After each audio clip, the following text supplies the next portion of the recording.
오늘 그 유월절이라 이렇게 하고 시작하고 있습니다.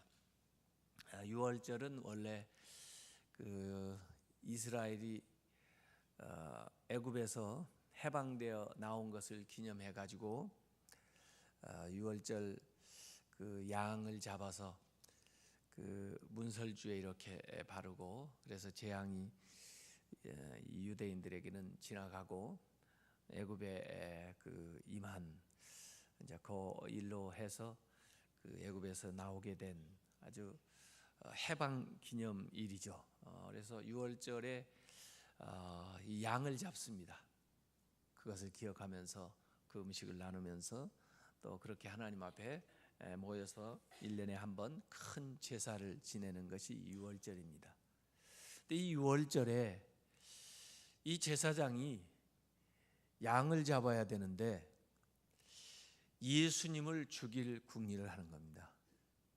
그래서 실제로 예수님은 유월절에 그 어린 양으로서 희생을 당하는 그 시간과 또 그 십자가 사건이 그 일치하고 있어요. 그래서 성경은 그 무슨 제사장이 그걸 의도한 바는 아니겠지만은 그렇게 신비스럽게 예언되어 있던 모든 것들이 그렇게 이루어지는 그런 광경을 이 성경에서 우리가 보게 됩니다. 그래서 예수님은 유월절 어린 양, 세상 모든 죄를 짊어지시고 가시는, 그러므로서 우리를 죄에서부터 해방하고 하나님의 자녀로서 살아갈 수 있는 영광스러운 복을 주신 그분으로 이렇게 성경에서 그 구약의 예언과 구약의 말씀의 성취로서 이 얘기를 하고 있는 거죠. 여기 유월절이라는 무교절이 다가오니까 대제사장들과 서기관들이 예수를 무슨 방도로 죽일까 궁리하니 그랬습니다. 죽일 것을 정해놓고 그 다음에 무슨 방도로 어떻게 무엇을 뒤집어 씌워가지고 죽일까 궁리를 하는 겁니다. 이게 사실은 무슨 재판을 한다든지 누구 잘못된 사람을 신문을 한다든지 그러면은 우선은 그가 무엇을 잘못했는지, 그가 잘못한 것은 어느 정도의 그 벌을 받아야 되는 건지, 이걸 의논을 하거나 또 그걸 신문을 하거나 재판을 하게 될 텐데, 이들은 뭘 잘못했는지, 왜 예수님을 죽여야 되는지 그런 이야기는 없고, 죽인다는 것을 아예 전제해놓고 그 다음에 죽이기 위해서 어떻게 해야 되느냐, 어떤 방식으로 죽여야 되느냐, 무엇을 뒤집어 씌워서 죽여야 되느냐, 이런 것을 궁리하는 겁니다. 그러니까 굉장히 악하죠. 잘못됐죠. 이 불의한 자들의 결탁이 나와 있습니다.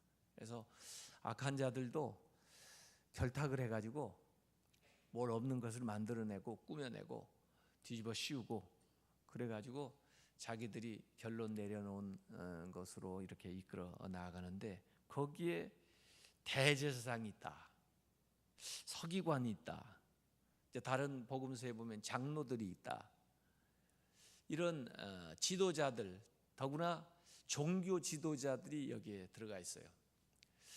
그런가 하면 정치 지도자들도 들어있죠.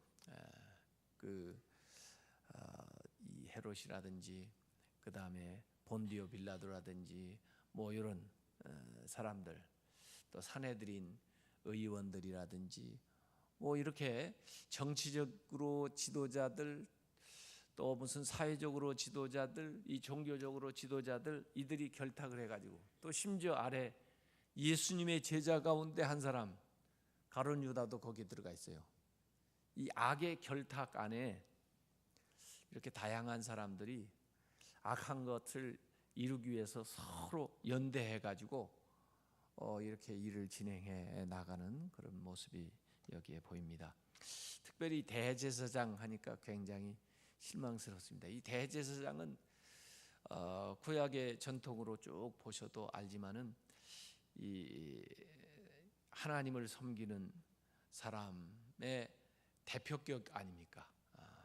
그런데 이 대제사장이 정말 하나님을 잘 섬겨야 되고 훌륭한 대제사장들도 사실 있었지만은 잘못된 제사장들이 개 중에 껴 있어 가지고 아주 자기뿐만 아니라 백성들을 나라를 어렵게 만들었던 적들이 있습니다. 엘리 대제사장 사무엘 시절에 그 사람과 그 자녀들 때문에 얼마나 이스라엘이 고초를 겪었습니까? 나중에 블레셋한테 아주 나라를 통째로 그냥 내주게 되는 그런 일이 있었고, 느헤미야 그 시대에도 엘리야십이라고는 제사장이 있었죠. 대제사장. 그 사람은 또 대적들하고 내통해 가지고 아주 그 느헤미야는 사실은 평신도 지도자인데 그들이 이뤄놓고 개혁했던 것들을 다시 반개혁으로 되돌려 놓는 이런 사람들이 있었어요. 더구나 이제 이 예수님 시절에 이 요한복음에 보면은 이때의 그 대제사장을 가야바라고 이름까지 딱 밝혀놨습니다. 이 가야바라는 이 사람은 예수님을 죽이는데 앞장을 쓴 거예요.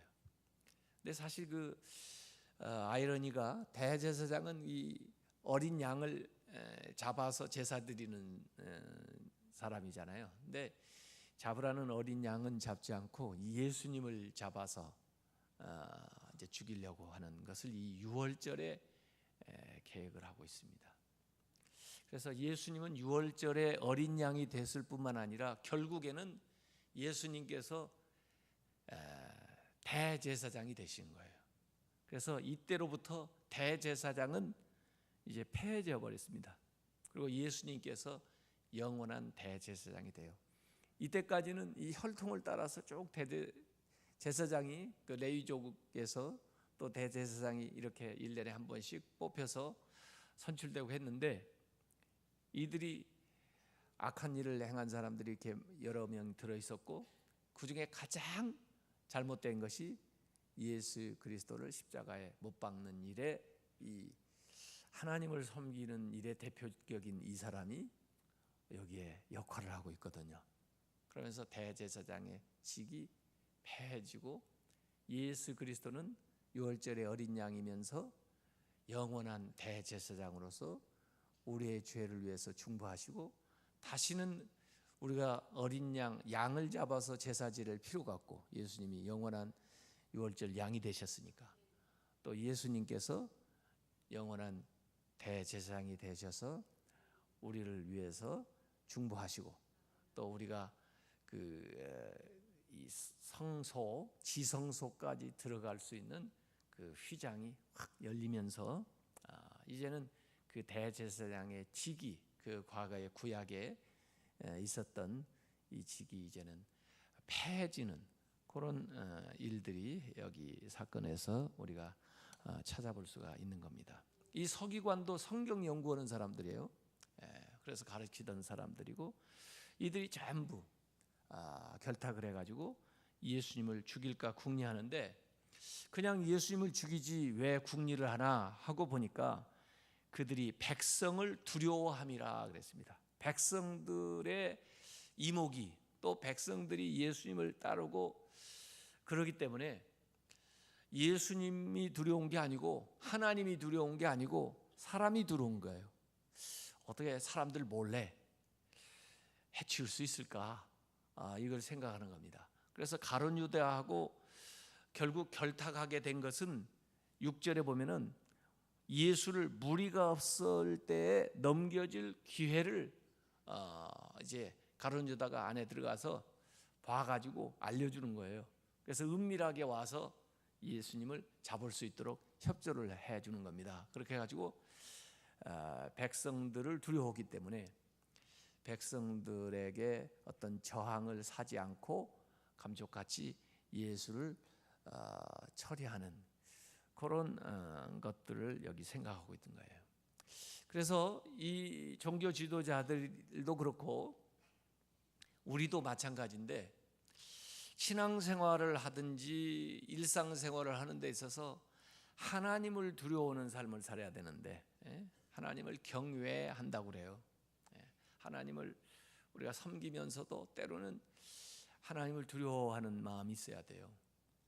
특별히 악한 생각이나 악한 행동이나 완악한 마음이나 이런 걸 우리가 가지려고 할 때는 하나님을 두려워하는 마음이 있어야 돼요. 하나님이 기뻐하시지 않는데, 하나님이 다 보고 계시는데, 하나님이 내 마음까지 알고 계시는데, 이런 생각을 하게 되면은 그 다음에 조금 잘못 생각을 했다 할지라도 고치고 돌이키고 회개하고 그렇게 돌아오게 되는데, 그게 이제 신앙생활하는 사람이 하나님을 두려워하는 거예요. 근데 하나님을 두려워하지 않고 사람을 두려워하면은요, 성경에도 올무에 빠지게 된다 그랬습니다. 사람 중심이에요, 사람 중심. 그래서 특별히 믿음 생활 주도하는 사람들이 하나님을 중심으로 해서 자기들의 믿음 생활을 하거나 자기들의 일을 사역을 하는 것이 아니고 사람을 두려워해서 사람 중심으로 하게 되니까 이런 식으로 행동을 하게 되는 겁니다. 그래서 이 대제사장이나 이 종교 지도자들은 왜 예수님을 죽이려고 했을까? 시기심 때문에, 또는 자기들의 어떤 그 명예욕 때문에, 예수님이 자기들 좀 그 불명예스럽게 한다 이렇게 생각을 그들은 했었거든요. 그래서 자기들의 그 명예욕, 시기심 이런 겁니다. 가룟 유다는 왜 예수님을 팔았을까? 여기 돈을 받기로 언약을 하고, 탐욕이죠, 탐욕. 이런 것들이 예수님을 팔아 넘기는 그런 계기가 되고 또 동기가 되고 그 안에 깔려 있는 이유입니다. 그래서 가만히 보면 우리 마음 속에 있는 이런 탐욕, 시기심, 명예욕, 뭐 이런 욕망들이 사탄이 들어올 수 있는 통로가 되는 거예요. 여기 이 사람들이 뭐 제정신으로 그랬겠어요? 전부 어느 때는 자기도 하나님을 믿는다, 또 하나님을 믿는 것처럼 그렇게 행동도 하고 그랬을 텐데 왜 이 사람들이 이렇게 바뀌었을까? 제가 볼 때는 그런 탐욕, 시기심, 명예욕, 요 마음을 갖는 순간에 그 안으로 이 사탄이 싹 들어오는 거죠. 우리가 거룩한 마음을 가졌다면, 겸손한 마음을 가졌다면은, 하나님을 두려워하는 마음을 가졌다면은 그 마음 안에는 성령이 들어오시는 거예요, 성령이. 그런데 이런 허탄한 마음, 잘못된 마음을 가지니까 그 안에 사탄이 들어옵니다. 그래서 여기 가룟 유다에 대해서도 3절에 12 중에 하나인 가룟이라 부르는 유다에게 사탄이 들어갔다 그랬습니다. 사탄이 들어가요. 어제 전도 대신방 해가지고 어떤 분 이렇게 만나가지고 전도하면서 얘기를 했더니 하나님 계시고 우리가 죽으면은 끝이 아니고 죽은 다음에 천국 있고 지옥 있고, 천국 가려면은 예수님을 영접을 하면 되고, 예수님을 영접하면 죽어서 천국 갈 뿐만 아니라 이 세상에서도 그 하나님 나라를 앞당겨서 살 수 있다. 그랬더니 그분이 자기 믿겠다고. 그래요. 그래서 어떻게 이렇게 쉽게 믿겠다고 하느냐고 그랬더니 저한테 반문해요. 아니, 이런 걸 안 믿을 사람 있으세요? 천국 간다는데 안 믿는 사람 있으세요? 그런 은혜를, 죄를 다 용서해 준다는데 그걸 안 믿는 사람이 있으세요? 나한테 반문을 하는 거예요. 글쎄요, 참 그 말 듣고 보니까 참 그 말이 맞는데, 그런데도 안 믿는 사람이 있더라고요. 이상하다는 거예요. 그 말을 안 들었다면 몰라도 그걸 알고 났는데도 안 믿는 게 이상하더라는 거예요. 그래서 맞다고 나도 생각해도 참 이상하다. 그런데 안 믿는 사람이 있다고. 왜 그럴까요? 저한테 물어보는 거예요. 그래서 하나님도 계시지만 마귀도 있기 때문에 그 사람들한테는 마귀가 들어가서 그런가 보다고 내가 그랬어요. 제정신으로는 진짜 안 믿을 수가 없을 것 같은데 어떻게 제정신 가지고 안 믿을까? 그 이상하죠. 저도 지금 생각해 보니까 그 사람한테는 못 믿게 뭔가 이상한 것이 들어가가지고 정신을 헷갈리게 했나 봐요. 그게 사탄인가 봅니다. 그래서 우리 눈에 보이지 않지만 성령도 계시고 사탄도 있습니다. 근데 이렇게 정말 안 믿을 이유가 없을 것 같은데도 안 믿는 사람 보면 참 이상한데, 그 이상한 이유를 파고 들어가면 이 영적인 겁니다. 영적으로 뭔가가 그 사람을 미혹하고 있기 때문에 이렇게 엉뚱한 행동을 하고 있는 겁니다. 이 가룟 유다가 제정신이에요. 이게 지금 예수님을 내내 따라다녔던 이 사람이 말이에요. 예수님이 하신 일을 누구보다도 옆에서 잘 봤던 이 사람이 왜 이런 식으로 이렇게 바뀌나요? 이게 제정신이 아니에요. 이게 사단이 들어가니라 그래요. 사탄이 들어가니까 이 사람이 이렇게 하루아침에 완전히 달라진 겁니다. 그래서 이전에부터 계속 이런 못된 일을 했다면은 제자 축에도 들지를 못했을 거예요. 근데 이 사단이 들어가면서 이전에 자기가 봤던 모든 것에 대해서 의심이 들어갔을 거고, 또 모든 것에 대해서 부정적인 생각이 들어갔을 거고, 불만이 나왔을 거고, 이렇게 사탄이 들어가면요 완전히 달라지는 거예요. 이전에 들었던 말씀에 대해서도 전부 다른 식으로 해석을 했을 거고 아마 이렇게 됐을 겁니다. 그러면서 이제 급기야는 예수님을 미워하는 자들, 죽이려고 하는 자들을 자기 발로 찾아가 가지고 딜을 하는 거예요. 딜을. 이게 악육신이라고 말할 수 있습니다. 악육신. 예수님 성육신 하셨다고 그랬죠. 성육신. 악이 몸을 입고 나타난 거예요. 악육신. 악의 화신이에요. 악의 화신. 그래서 우리 안에 누가 들어오느냐가 굉장히 중요한 겁니다. 성령 충만하시기 바랍니다. 성령을 충만해야 우리가 비록 부족하고 연약하고 또 악한 생각과 행동을 했었던 사람이라 할지라도 성령이 들어오셔야 거룩한 말, 거룩한 행동을 하는 거지.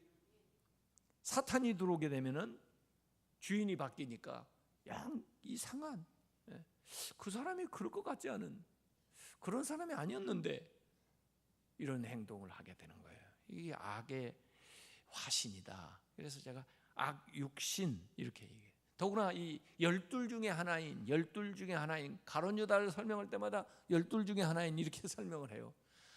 아마 제자들이 굉장히 자존심 상했을 거예요. 아니 그냥 가룟 유다라고 하지 왜 꼭 그 사람 제자도 아닌데 그 못된 짓 했는데 왜 꼭 12 제자 중에 하나라고 꼭 얘기할 때마다 이렇게 언급하냐 하는데, 거기에 의도가 딱 들어가 있는 거예요. 왜 12 중에 하나라고 하느냐, 예수님의 제자라고 불렸던 사람 가운데도 이런 사람이 나오니 너희들 조심해라, 그런 얘기입니다. 누구도 완전해질 수가 없다. 신앙생활을 하는 걸 가만히 보면요, 제가 목회자로서 이렇게 봅니다. 이렇게 목사님들, 저는 이제 목사님들을 많이 만나니까 하나님이요 평생을 다 죽을 때까지 쓰는 경우가 참 어려운 것 같아요. 성경에도 그러잖아요. 성경에도 어떤 위대한 인물, 다윗 같은 인물을 보세요. 다윗 어떤 시대를 하나님이 딱 쓴 거예요. 그 다음에 그 후에 이전에 그 참 자기가 쌓아놓았던 것을 막 무너뜨리는 행동을 하는 경우가 있어요. 이렇게 그런 경우에 참 안타깝잖아요. 그러기 전에 가시지 왜 더 살아가지고 저렇게 일을 만드냐. 우리가 하나님이 쓰는 시대가 있습니다. 가능한 한 그 시대를 계속 하늘나라 갈 때까지 우리가 쓰임을 받아야 해요. 그러지 않으면요 한때 훌륭했던 분이 오히려 더 해를 끼치는 경우가 있습니다. 그래서 목회자로서도요, 평생 사역하는 동안 전부 정말 하나님께 쓰임을 받아야지, 어느 시대는 하나님이 쓰셨는데 그렇다고 해서 항상 쓴다고는 보증이 없어요. 그렇기 때문에 항상 스스로를 돌아보면서 회개하면서 성령에 붙들리려고 노력하면서 겸손하게 주님 앞에 나가지 않으면 안 됩니다. 이 12 중에 하나가 그럴 수 있다는 거예요. 그렇기 때문에 제자라도 지금은 신앙생활 잘한다 할지라도 항상 스스로를 돌아보면서 믿음 생활이 늘 꾸준하게 진행되도록 그렇게 노력을 해야 됩니다. 어쨌든 이 가룟 유다는 예수님을 따르면서도 항상 예수님 중심이 아니라 자기 중심이에요. 자기 뜻대로 되기를 원하는 거죠.